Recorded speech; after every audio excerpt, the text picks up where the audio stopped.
Hello, it's Kenny.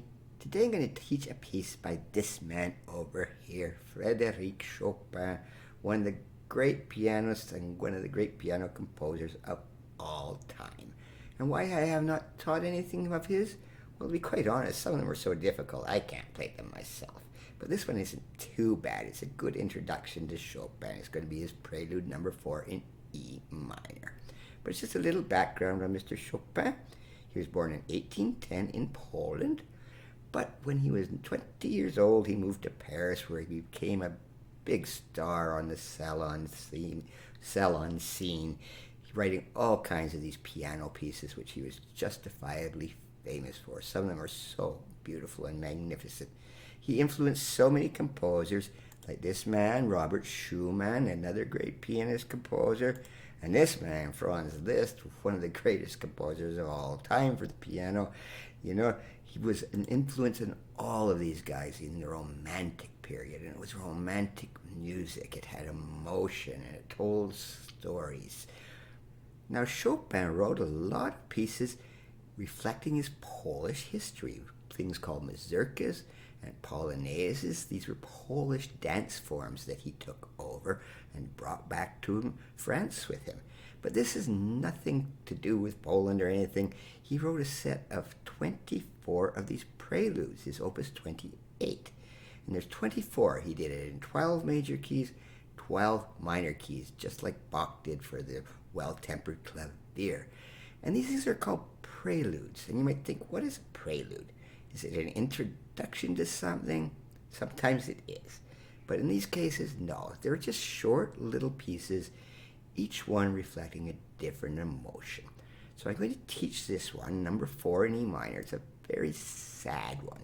All right, as I said, I'm teaching this because it's one of the easier introductions to Chopin. But before I teach it, of course, I will play it for you as always.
Now this piece is in E minor, as you can tell.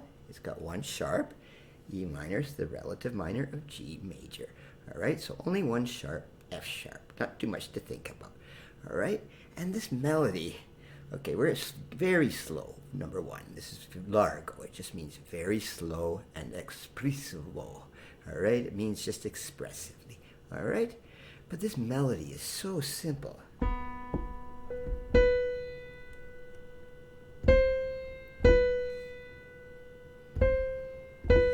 Not much going on there. And then it goes down. Okay, very, very simple. The left hand is the more complicated thing in this piece for the most part. All right, and it is just chording, basic solid chording all the way through.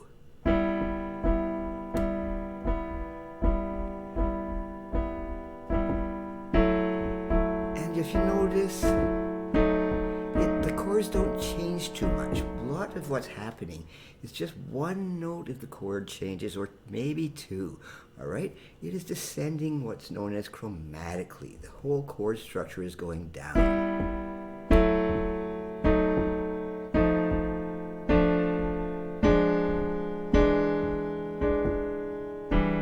okay?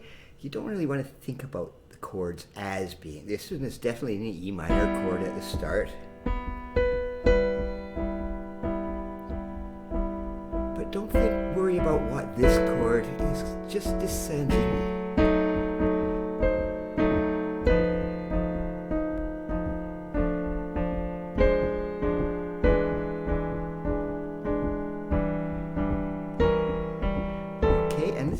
It's doing for the main melody, all right? It just keeps going downwards and downwards and downwards. And I'm just going to put it a little bit up here, go up a little bit further there.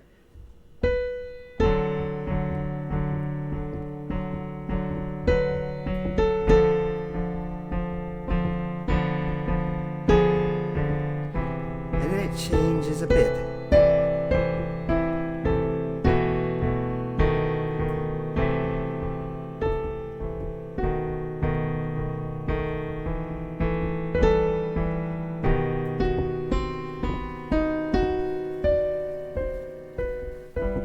All that melody is, okay?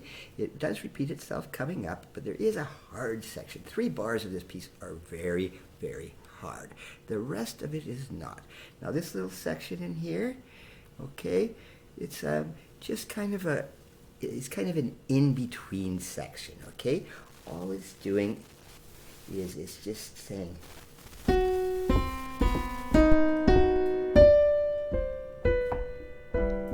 and you can slow that down if you want. Chopin in this period used a technique called rubato, which means you can be a little bit freer with the time signature.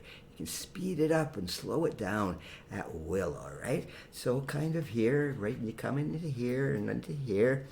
You just want to make it expressive. You can slow down. Up a bit if you want.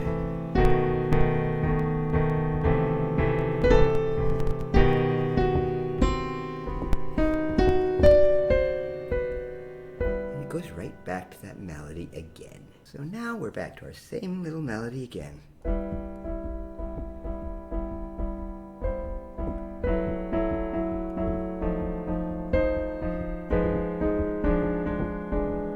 Then what happens?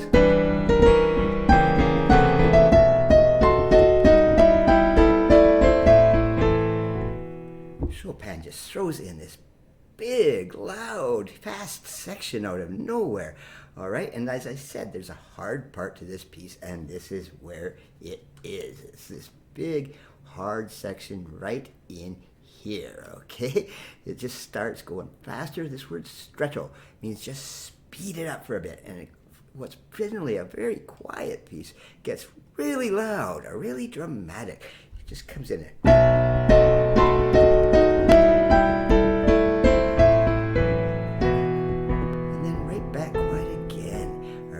Just an amazing little piece of dramatic interest right in the middle of nowhere, all right? And I didn't play this trill in here, this turn. I mean, you can hit this big octave in the left hand.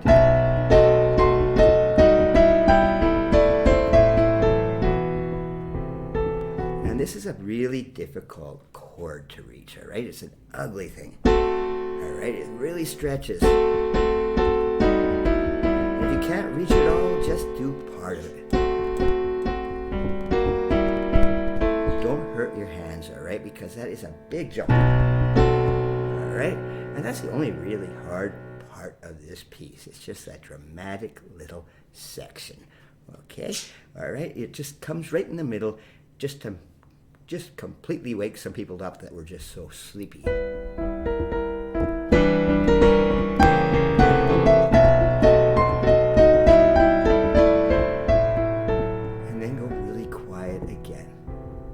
So to finish things off, it's just very peaceful again.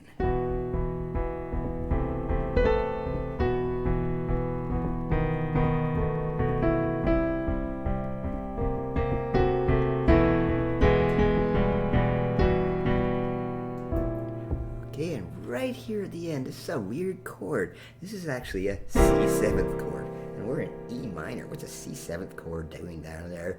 It's just for color, all right? It just sounds so weird, okay? But then it goes back into E minor again. Very quiet at the end. All right, you'll notice these big little things. They look like sort of eyeballs. All right, these are just pauses. So that rest there, you can hold that as long as you want for expression. And then the last one has the eyeball over top of it again, the E minor chord. Hold it as long as you want. And it's such a peaceful, lovely little piece. All right? Okay. That's the end of the lesson on Chopin's Prelude in E minor. There's got a link to a couple of scores. There's many free versions of this on the internet, but I put a couple links in the comments down below. Thank you very much.